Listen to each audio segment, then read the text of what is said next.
Donc, aujourd'hui, dans le contexte du fait que je veux assurer avec le travail de mes collègues aux provinces la pérennité des communautés francophones, j'annonce 2 choses. De 1, l'augmentation de 10 communautés accueillantes, il y en a 14 déjà à travers le pays, de 10 communautés accueillantes qui vont pouvoir aider à épauler les gens quand ils s'intègrent, surtout en région, à travers le Canada. Je vais nommer ces communautés parce qu'elles sont importantes, sont à travers le pays, mais il y en a à peu près la moitié qui se trouvent dans les maritimes. D'abord, en Colombie-Britannique, la communauté de Nanaimo. Au Manitoba, la région de Rivière-Rouge.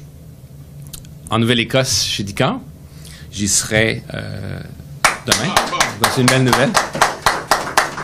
On a déjà la région évangéline aussi, donc aucune addition dans la région évangéline. Au Nouveau-Brunswick, la région de Belle Bay, ce qui inclut Bathurst et la Première Nation de Pabineau. À Caraquette, bien évidemment, ce qui inclut la rivière du Nord et Haute-Terre. La région de Restigouche-Ouest. Au Saskatchewan, Prince-Albert. En Ontario, Cornwall, le district de Cochrane et London, bien évidemment. Donc, c'est une belle nouvelle pour ces communautés. Ça va assurer, avec le financement qu'on va leur donner, qu'il y a la possibilité de bien accueillir des gens qui s'établissent en région, parfois pour la première fois au Canada. Donc ça, c'est la première nouvelle. La deuxième nouvelle, et on parle encore de structure, c'est un projet pilote pour les universités, les institutions comme Sainte-Anne, de pouvoir assurer que les étudiants internationaux qu'ils accueillent ici d'expression francophone puissent avoir un accès accéléré à la résidence permanente. Sachez qu'étudiant international, quiconque étudie comme étudiant international au Canada n'a pas nécessairement le droit d'accéder à la résidence permanente. Par contre, pour ces gens, dans le contexte de notre projet pilote, puis ça va être 2000, peut-être 2300 personnes, un accès accéléré à la résidence permanente. Pourquoi?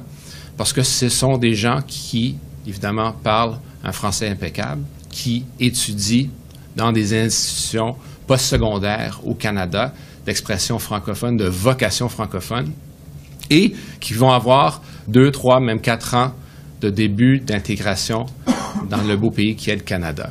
Donc, c'est une initiative qui est très importante parce que ça amène encore une structure au volume que j'ai annoncé qui est quand même assez ambitieux. Donc, c'est ça l'état des choses aujourd'hui dans le contexte des 2 annonces.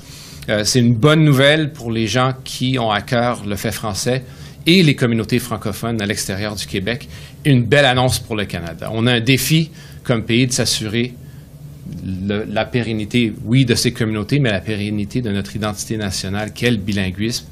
Évidemment, en ce qui a trait au français, encore des initiatives qui sont à faire. J'en aurai beaucoup plus annoncé dans les mois à suivre, mais c'est un bon début et puis c'est un excellent début pour les communautés qui vont en bénéficier, surtout les personnes qui vont s'intégrer dans des milieux francophones et pouvoir s'épanouir dans ces belles communautés comme celle où je suis aujourd'hui avec mon ami Darrell. Donc, je vous remercie infiniment et je terminerai là-dessus et je suis très impatient de prendre vos questions. Thank you, everyone.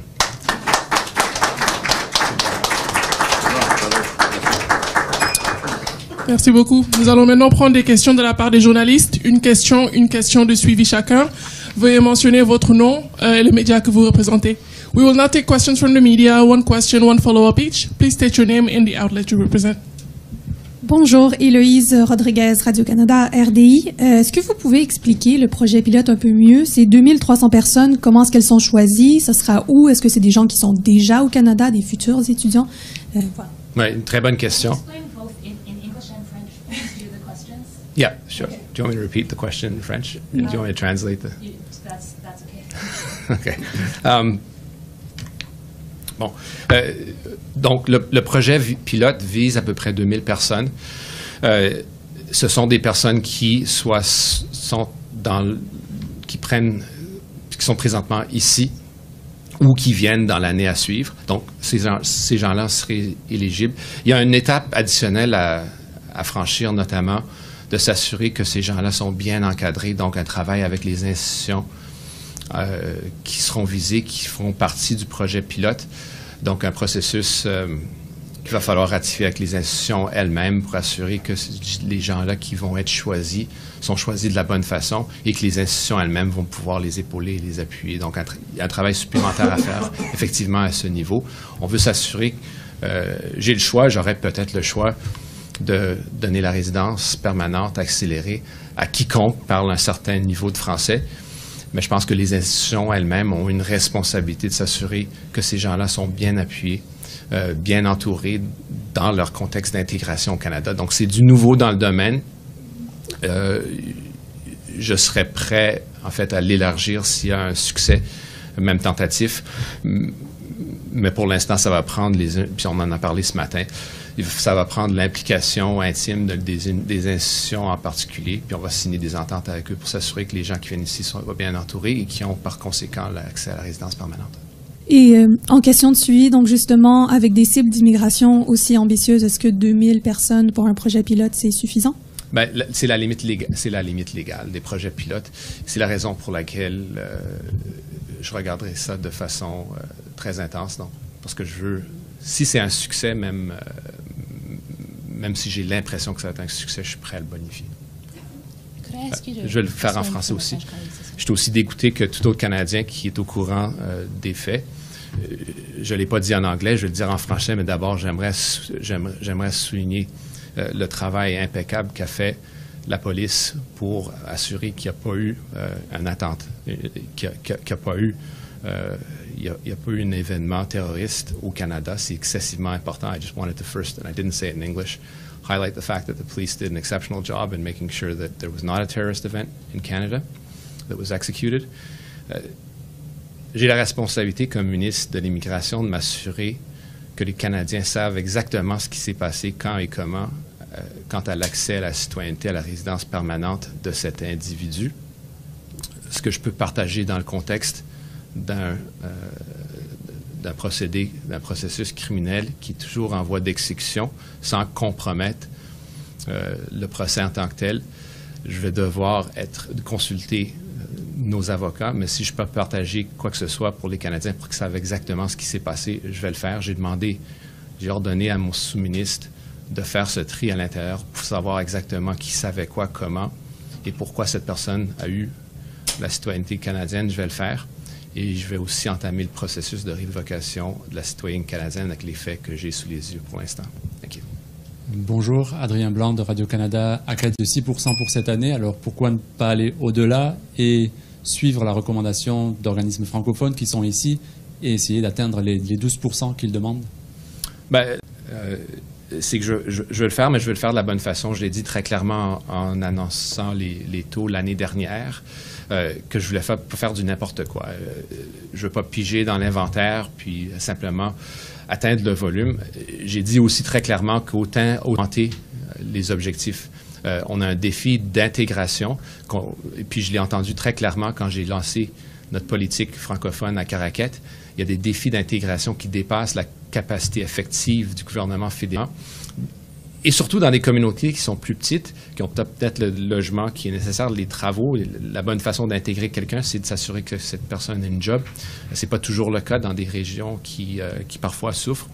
Et donc, réel ici aujourd'hui, là où nous sommes, autant que ça allait à Prince-Albert où j'étais il y a 2 jours, ou même à Caraquet, où on peut passer notre journée en français. Évidemment, parfois dans une région de London, ont besoin d'apprendre l'anglais simplement pour pouvoir compléter leur journée. Alors, il y a des défis qui sont uniques à certaines communautés, il y a des défis qui sont communs. À augmenter les taux si j'ai cette confiance qu'on peut le faire de la bonne façon. Et puis, je voulais dire au récent rapport de l'ONU qui a comparé la situation des travailleurs étrangers au Canada à une sorte d'esclavage moderne. Comment est-ce que vous réagissez à ce rapport-là? De façon très colorée, et je résiste à cette caractérisation.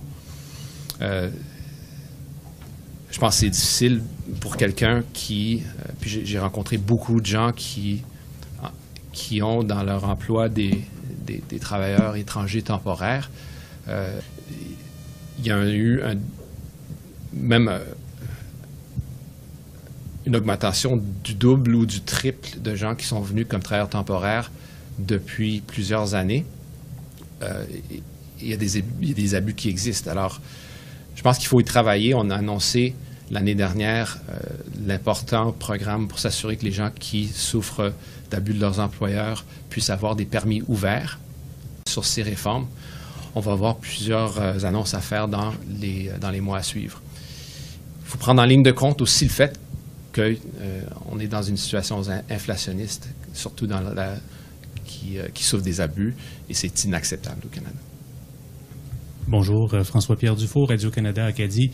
Votre gouvernement, il y a quelque temps, a imposé un plafond sur le nombre d'étudiants étrangers qui peuvent venir au Canada pour les prochaines années. C'est un plafond qui a touché plus durement certaines universités, dont l'Université Sainte-Anne ici en Nouvelle-Écosse.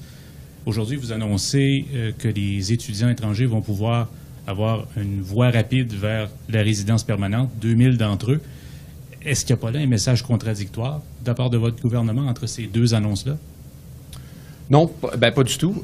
Je trouve d'abord que le système, j'en ai parlé dans mon allocution, le système de visa international en est un qui a un problème d'intégrité.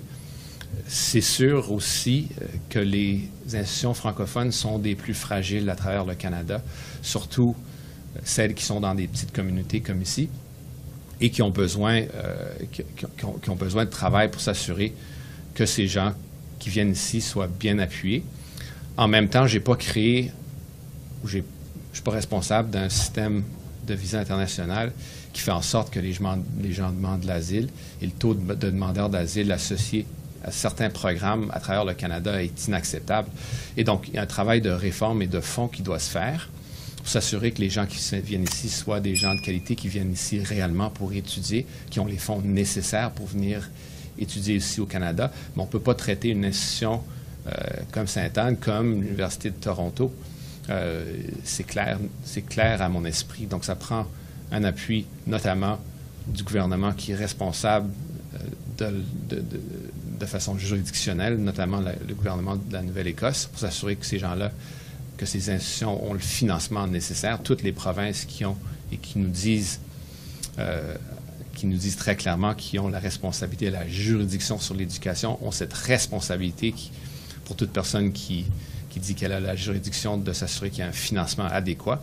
Le financement des institutions postsecondaires ne doit pas se faire sur le dos des étudiants internationaux. Donc, on doit s'assurer qu'il y a ce bel équilibre de financement pour ces institutions pour pouvoir accueillir les étudiants internationaux. Moi, j'ai un devoir de m'assurer qu'on puisse avoir un niveau d'immigration francophone. Et pour moi, de toute évidence, ça saute aux yeux que les gens qui sont ici, qui sont en début d'intégration, qui parlent français, qui sont en voie de devenir canadiens, puissent avoir une voie accélérée à la résidence permanente. Mais je ne veux pas du n'importe quoi non plus. Donc, c'est pour ça qu'on va devoir avoir des ententes avec les institutions pour s'assurer qu'ils ont les bonnes ressources, pour s'assurer que les gens sont bien parrainés, sont bien supportés, sont bien appuyés et vont bien s'intégrer dans la communauté. Donc, 2007 personnes, c'est pas rien, mais c'est pas la fin de la discussion non plus. Au niveau des communautés accueillantes, quelles ressources est-ce que le gouvernement fédéral va mettre à la disposition de ces communautés-là pour qu'elles aient les moyens d'être capables d'accueillir et d'intégrer les personnes? Oui, je ne l'ai pas dit dans mon discours, mais il y a une somme additionnelle pour les 10 communautés en question, d'à peu près 11 millions. C'est des discussions qui sont en cours de négociation présentement avec ces communautés. Donc, surtout du financement, mais aussi l'appui du gouvernement fédéral dans la logistique et l'exécution et la mise en œuvre, l'accueil des nouveaux arrivants francophones. Jean-Philippe Giroux du Courrier de la Nouvelle-Écosse. Donc, ma question concerne les communautés francophones accueillantes. Plusieurs municipalités en milieu rural font face à des défis majeurs, notamment le manque de personnel francophone, les défis de logement, de transport. Je voulais savoir comment est-ce que vous allez travailler avec d'autres ministères pour toucher aux autres défis majeurs, tout en bonifiant le programme des CFA. C'est une question fort pertinente, parce que ça touche les limites effectives de la juridiction fédérale. Je l'ai dit très clairement à mes collègues ministres la semaine, les collègues du ministre Boissonneau qui sont responsables de la francophonie. Ça prend l'implication du gouvernement provincial, que ce soit un gouvernement bilingue comme le Nouveau-Brunswick ou que ce soit la Colombie-Britannique. On a beau donner de l'argent, on n'a pas cette capacité effective de gérer le système d'éducation. On le fait peut-être par la bande parfois, de par l'octroi de visas internationaux, mais on n'a pas la juridiction directe sur le système d'éducation, sur le système de transport ou sur le système de santé, mis à part le financement que le fédéral octroie. Donc, ça prend cette implication, ça prend pour les gouvernements en question. Puis je ne pense pas qu'il y ait un gouvernement provincial territorial qui fait exception. Cette implication pour s'assurer que les francophones qui viennent ici soient bien entourés. Et vous l'avez nommé, même à Caraquet, quand j'ai lancé la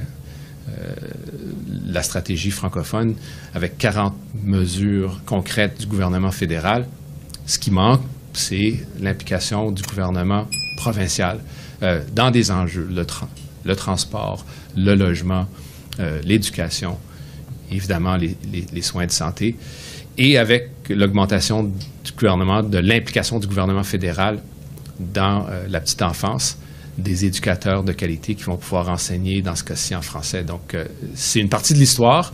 Le gouvernement doit faire sa part, surtout au niveau volume, mais ce n'est pas la fin de l'histoire, non. Et en évaluant le projet des CFA dans les communautés rurales, est-ce que vous avez trouvé des points en commun, des défis majeurs qui revenaient souvent avec les communautés rurales en particulier? Oui, bien d'ailleurs, on en a parlé aujourd'hui. Ils ont parlé de la lourdeur administrative de mon département. C'est clair qu'on fait des grosses choses à IRCC.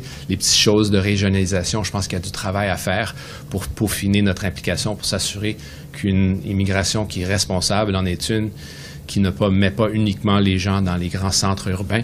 Donc, évidemment, le volet régionalisation, s'assurer que les petites communautés soient bien appuyées par mon département et que cette lourdeur administrative qui est surmontable, comme une région comme Montréal, Halifax ou Toronto, ne soit pas la même qu'ici. Puis ça c'était très bien noté. C'est quelque chose que j'entends à travers le pays, notamment que je sois à Yellowknife ou que je sois ici, c'est qu'il y a une importance de s'assurer, que le marché du travail soit bien arrimé avec les demandes d'immigration et que l'accompagnement soit plus approfondi du gouvernement fédéral.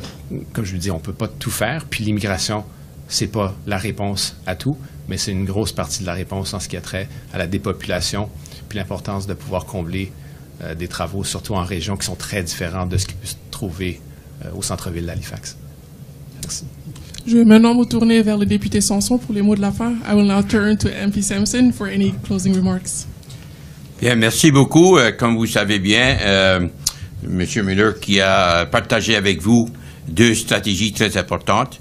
Il faut continuer à travailler. Comme je vous ai dit au début, M. Miller, quand je fais appel à son service, que ce soit francophone ou pour ma communauté à Sackville-Preston-Chesico, il est toujours là pour aider. On travaille en étroite collaboration.